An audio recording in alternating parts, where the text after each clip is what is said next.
Bienvenidos a la ponencia Los medios de comunicación frente a la rapidez de las redes sociales y la búsqueda de visitas. ¿Queda espacio para el contraste? Enmarcada dentro del 17º Congreso Iberoamericano de Pacientes con Cáncer, organizado por GEPAC. En esta ocasión contamos con la presencia de don Nacho Cortés Ribeiro, periodista especializado en salud, técnico de comunicación personal externo de Trasatec en el Ministerio de Sanidad, que será el encargado de ofrecernos esta sesión. Adelante, Nacho. Muchas gracias por esta invitación a este congreso de GEPAC para abordar, en este webinar una temática tan interesante como es la relación que existe entre los medios de comunicación y las redes sociales en un momento clave como este, que es en medio de una pandemia y de una crisis global, ¿no? ¿Qué papel juegan y si van o no de la mano? Y ese contraste de informaciones que se publican en un momento en el que la inmediatez es la que está jugando, ¿no? la principal baza, tanto para el periodismo como para la gente que consume medios de comunicación. Vamos a comenzar, si os parece, esta sesión con un poco de contexto, ¿no? Entre, de alguna manera, cómo van de la mano medios de comunicación y redes sociales, si esto genera o no genera un problema, con un reportaje de Radio Televisión Española de Cámara Abierta que aborda bastante bien este tema, y luego comenzamos a desgranar un poco cómo es esta relación y qué problemas o qué cosas positivas también puede tener, ¿no? Inteligencia artificial, aumentada, datos, nuevas newsletters, métricas, herramientas conectadas con el periodismo. El panorama ha mutado por completo en 20 años, está claro. Las redes sociales y la necesidad o ansiedad por la inmediatez están en el eje de este revolcón al oficio. Estamos produciendo más información de la que es necesaria para alimentar la máquina de la red social. Es una máquina muy golosa porque Facebook, por ejemplo, tiene 2.320 millones de usuarios y hay gente en el mundo, millones, cientos de millones de personas que consumen información únicamente a través de Facebook. Pero transformar tu manera de producir contenidos para poder optimizarlos en Facebook o optimizarlos en Twitter, optimizarlos en WhatsApp, es una mala política para el periodismo y pienso que es el problema fundamental al que nos enfrentamos hoy día. Son nuevas plataformas que permiten una mayor audiencia llegar a cierto contenido. Existe la posibilidad de que se puedan crear muchos más bulos, pero yo creo que ampliar a la audiencia y que todo el mundo sea capaz de llegar a la información es algo muy bueno para el periodismo y no simplemente limitarlo a una cúpula que son privilegiados. No podía faltar en el Congreso un variado surtido de puntos de vista de profesionales con recorrido y de quienes se inician en el periodismo. Y en este camino de iniciación nos encontramos con estudiantes con experiencia y sobre todo con ganas de combinar periodismo, activismo y pedagogía. A la gente más joven que yo que quiera informarse correctamente les diría que aprendieran cosas básicas. Al entrar en una noticia de Twitter, mirarán si está firmada, comprobarán si ahí tiene mínimo 3 fuentes que se puedan verificar correctamente, si las fuentes no son anónimas, si los datos no son contradictorios entre sí, que pusieran un poco de empeño por desarrollar un criterio a la hora de informarse. Porque las redes sociales han estado presentes en cada mesa de trabajo planteada, una realidad conectada a la audiencia que con sus movimientos ha condicionado determinantemente los modelos de negocio del sector. La aparición de las redes sociales me parece un hito en estos 20 años y el llegar a la audiencia realmente donde está, más que sea el usuario el que va al medio. También ha habido que adaptar esas narrativas a las nuevas plataformas, sobre todo también pienso en el modelo de negocio. Hemos pasado de un modelo tradicional a estar en constante búsqueda de nuevos modelos de negocio y de nuevos productos monetizables de los medios. Un modelo de negocio que garantice la calidad y la veracidad de la información. Lo que no creo que debamos seguir haciendo es tener esas pantallas en las redacciones y vivir siendo unos esclavos del clic. Lo que deberíamos hacer es la información que creamos que es la que se debería consumir y no dejar que sea la audiencia la que decida qué es lo que se puede consumir y qué no, porque al final lo que acabamos haciendo es periodismo de meme. Ahí queda, de fondo y delante, una voz común que reivindica la conversación activa con la audiencia, la independencia y la calidad. El periodismo está en construcción, un estado que parece se ha instalado para quedarse. Y en ese modo, como se ha visto a lo largo de estas 2 décadas de periodismo digital, emergen tantos periodismos como nuevas formas de entenderlos y practicarlos. Seguimos. Y una vez visto este reportaje de Radio Televisión Española, podemos comenzar hablando de las diferentes redes sociales, ¿no? Hemos visto cómo a lo largo de estos últimos 10, 20 años han ido incrementándose las redes sociales y el uso de ellas ya no es solo de ocio, sino también informativo. YouTube se utiliza como un canal, ¿no? Donde, bueno, pues casi es como pues, una televisión, ¿no? En abierto, y donde se hace también streaming. Y, bueno, pues de alguna manera también se puede utilizar como recurso informativo. Así lo hacen los canales de televisión, pero también los medios de prensa escrita y digital, en papel y digital, como, bueno, un repositorio de vídeos, ¿no?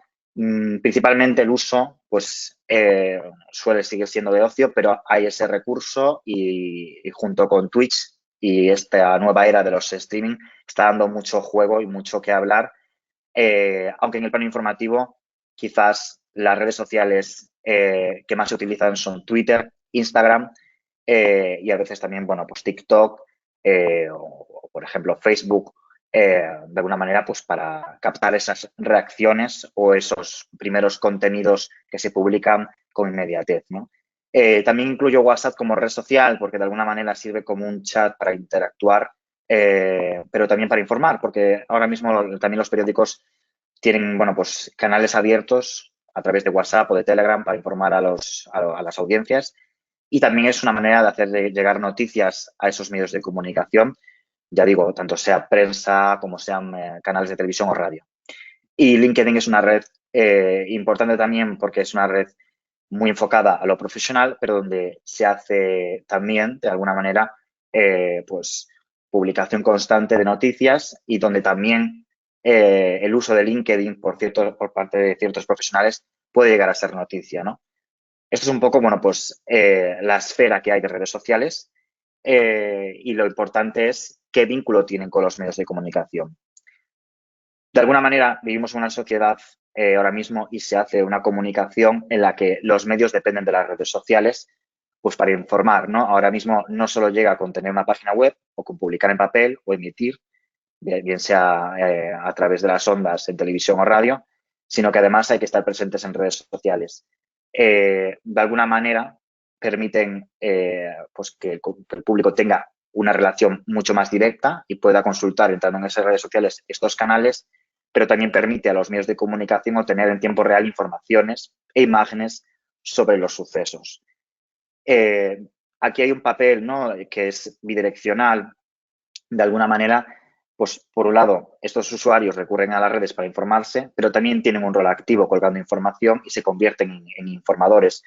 Pero también los medios, ¿no?, como digo, utilizan estos canales ya para difundir sus contenidos, seguir captando audiencias, tener presencia y conseguir estos informadores. Lleva pues a que se elaboren informaciones, lo veremos más adelante, en las que las redes sociales se integran dentro de estas informaciones, sobre todo en lo que es la prensa escrita. También en televisión, ¿no? Porque al final hay reacciones. Pues pongamos, por ejemplo, ahora mismo la guerra de Ucrania. Pues el presidente de Ucrania, Zelensky, o el presidente de Rusia, Putin, utilizan muchas veces Twitter, por ejemplo, para lanzar un mensaje, una contestación, sin necesidad de una rueda de prensa, sin necesidad de salir en un vídeo. Y lo hacen a través de las redes sociales, a través de Twitter o a través de, por ejemplo, de Facebook, ¿no? Y estos comunicados se hacen eco, ¿no? Hasta estos mensajes breves se hacen eco en los medios de comunicación. Aquí el debate está en si todo lo que se publica en redes es bueno o no, es una buena fuente de información o hasta qué punto se contrasta todo aquello que se coge de las redes sociales. Digamos que, ¿no?, estamos hablando de que por sacar una noticia muchas veces los medios de comunicación corren hacia la inmediatez de coger lo primero que sale, pues una declaración o un vídeo de un accidente, de un suceso, y lo utilizan para insertarlo dentro de la información que están elaborando. Previamente hay un periodo de contraste o no. Esto muchas veces también depende de la fuente, ¿no? No es lo mismo que sea la fuente, pues, el primer ministro de un país o el presidente del gobierno de un país o una entidad gubernamental que cualquier otra persona. También es cierto que luego estamos viendo como en España, por ejemplo, los políticos muchas veces caen en bulos que se están difundiendo porque no contrastan y entonces al final es un poco el teléfono escacharrado que se suele decir, no sé, al final un mensaje no está contrastado, si se difunde hasta las altas esferas, probablemente los medios también estén haciéndose eco de ese bulo. Entonces se convierte en un círculo vicioso del que es difícil salir y por eso es muy importante que cualquier tipo de información, bien sea publicado por una fuente oficial o no, siempre se contraste intentando ir pues, hasta lo más lejos, que son los datos oficiales, ¿no? Si esto es así y si esto se confirma, siempre hay que citar a la fuente según el organismo, la entidad o la personalidad que lo confirma, ¿no? En esta inmediatez llegamos a ver en esta pandemia, por ejemplo, que llega un punto en el que hay una sobreinformación y una infoxicación porque se publica mucho en muy poco periodo de tiempo, con la necesidad muchas veces de conseguir visitas, de conseguir audiencia, ¿no? Y en un momento en el que todo esto se difunde de manera online, que evidentemente queda registro, pero que, bueno, de alguna manera existe un limbo en el que no hay un veto a que un portal web, llamémosle X, ¿no? Pues tenga que cumplir unos criterios de ética periodística. No es necesario. Y muchas veces hay portales webs que, bueno, pues publican noticias y demás y consiguen captar muchísima audiencia a través de sus redes sociales y publican informaciones que no están del todo contrastadas, ¿no?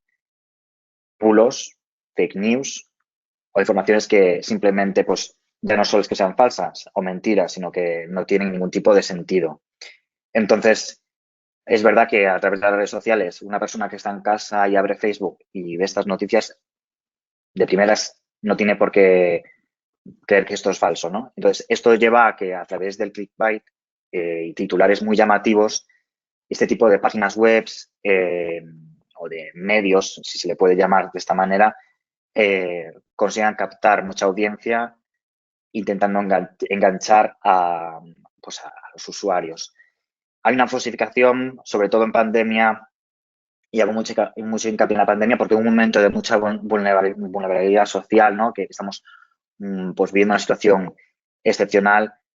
Se aprovechan un poco del miedo de la gente, publicando informaciones que no son verdaderas o que no están correctamente contrastadas y que no hay una evidencia científica detrás que la vale, con titulares llamativos para que esa gente clique, se generen visitas y automáticamente entran en un bucle de compartir. Esto ha pasado y lo veremos ahora con algún ejemplo con los bulos difundidos durante la pandemia, pues de muy diversas maneras y que si no llega a ser tanto por los organismos públicos, desde las comunidades autónomas, el Ministerio de Sanidad o incluso desde otros portales web como Maldita.es o Neutral o Verifica de Radio Televisión Española, que llegan a desmentirlo, pues probablemente mucha gente, incluso a día de hoy, no sepa que todo eso es mentira, ¿no? Que no hay un aval detrás. Y eso es muy importante, sobre todo cuando se publican cosas relacionadas con la ciencia, porque es verdad que la ciencia pues, está respaldada con una evidencia científica, podrás encontrar estudios de todo tipo, pero lo importante es que esos estudios, pues cómo estén hechos, ¿no? Esa metodología que siguen, qué razones hay para que esa hipótesis se confirme.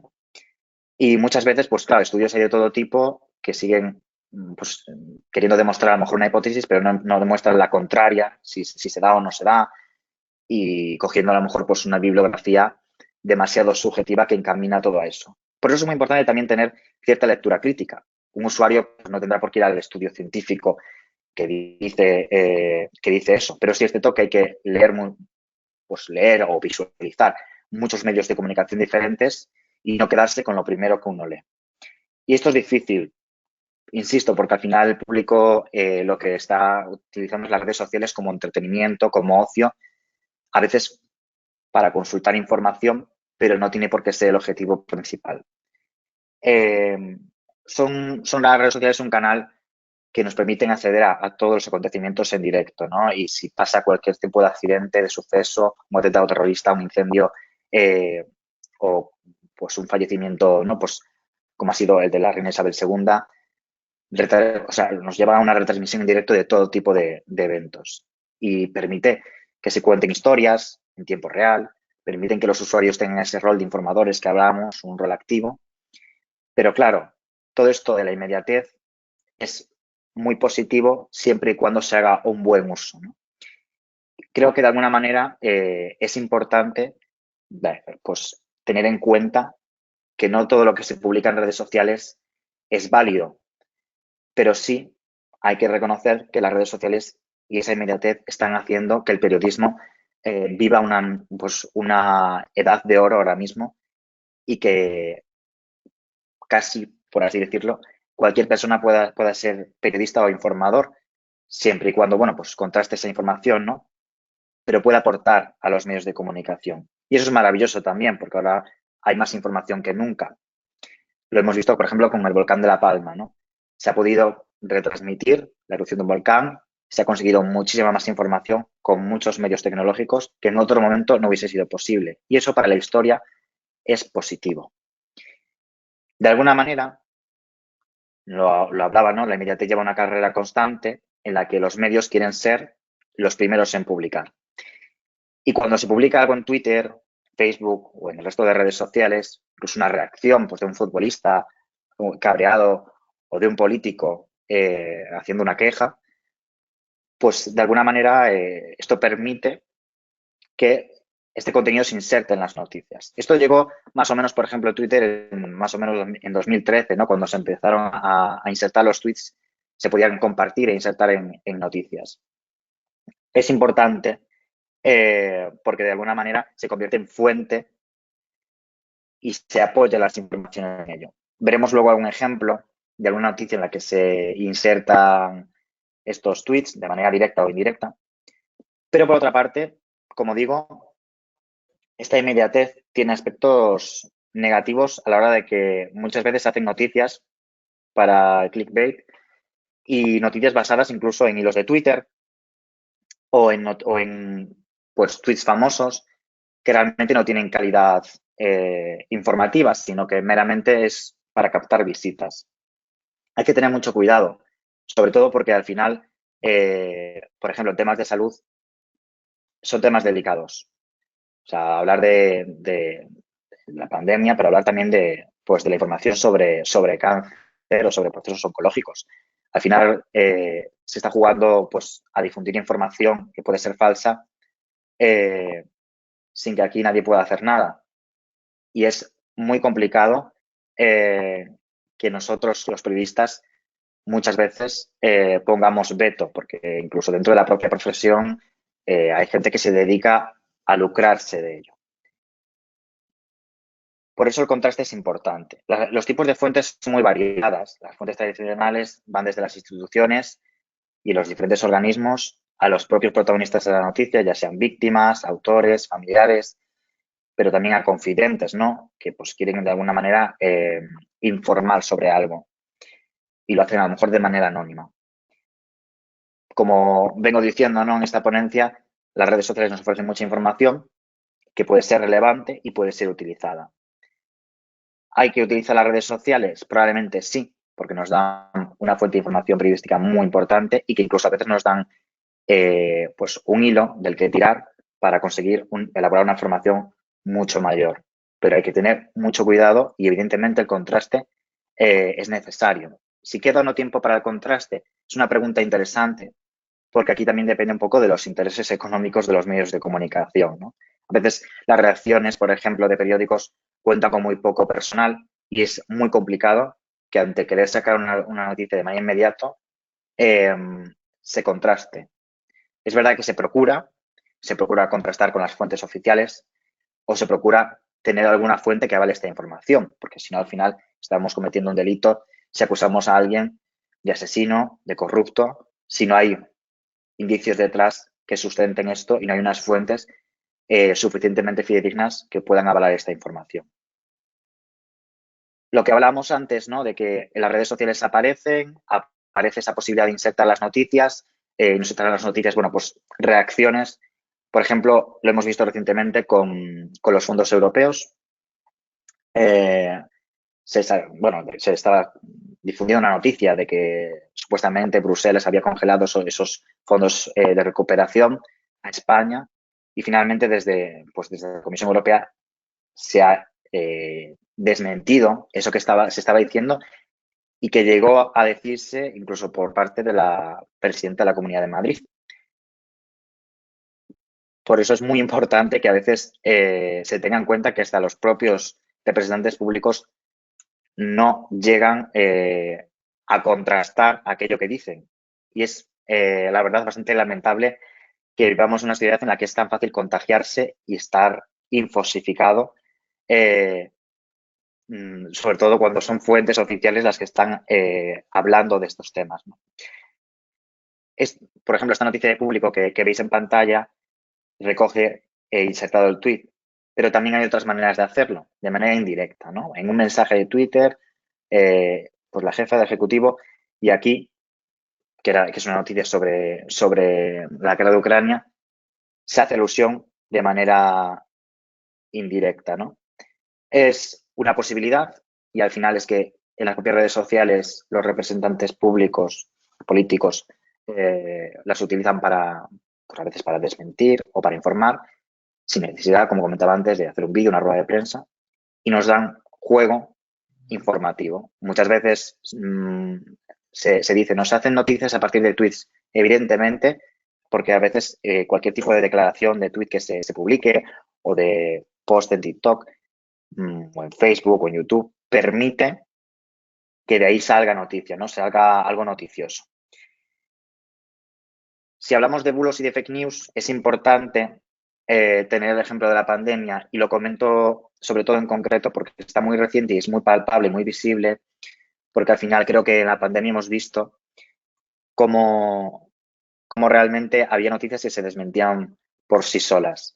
Sobre todo en España, que hay que dar gracias que hay una sociedad que cree en las vacunas y que se ha demostrado que todo el país se ha volcado vacunándose contra la COVID-19, pero realmente movimientos antivacunas, movimientos antimascarillas o personas dentro de la sociedad pues que creen o incluso creen y fomentan teorías de la conspiración con respecto a la pandemia, se han aprovechado de este momento, ¿no? En el que todo el mundo pues padece miedo, inseguridad, nos sentimos vulnerables porque no sabemos qué va a pasar, cuándo se va a acabar, si las medidas que se están tomando son las adecuadas o no. Se aprovechan para informar para mal, ¿no? Porque muchas veces pues aluden a estudios científicos, se aluden a especialistas que salen hablando y diciendo que, bueno, pues el gobierno quiere controlar, si esto está, pues el gobierno chino detrás de la pandemia,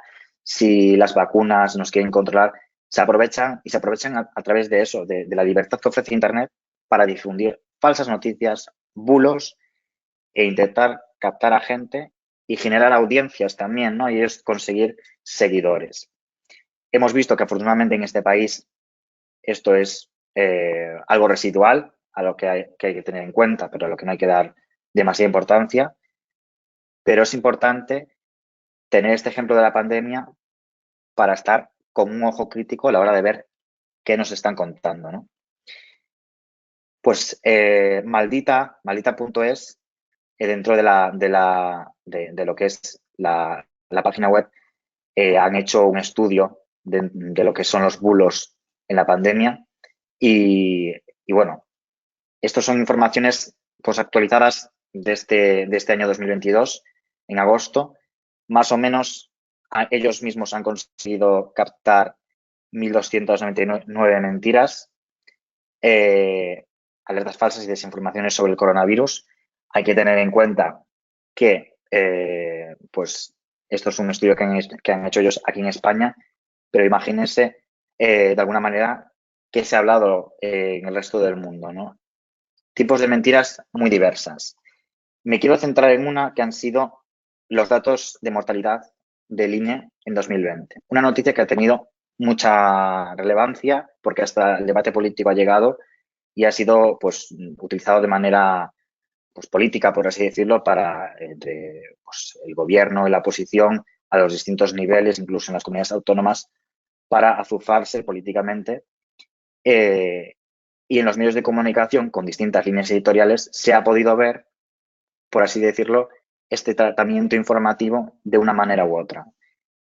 ya digo que depende de la línea editorial, se habla de los datos puramente o se utilizan para atacar al gobierno diciendo que se ocultan los datos. Esto es pues, una recopilación de algunas de las noticias. Podemos ver el ejemplo, pues en Radio Televisión Española se dan los datos y se desglosan de manera normal, pero, por ejemplo, en ABC se utilizan para atacar al gobierno, ¿no?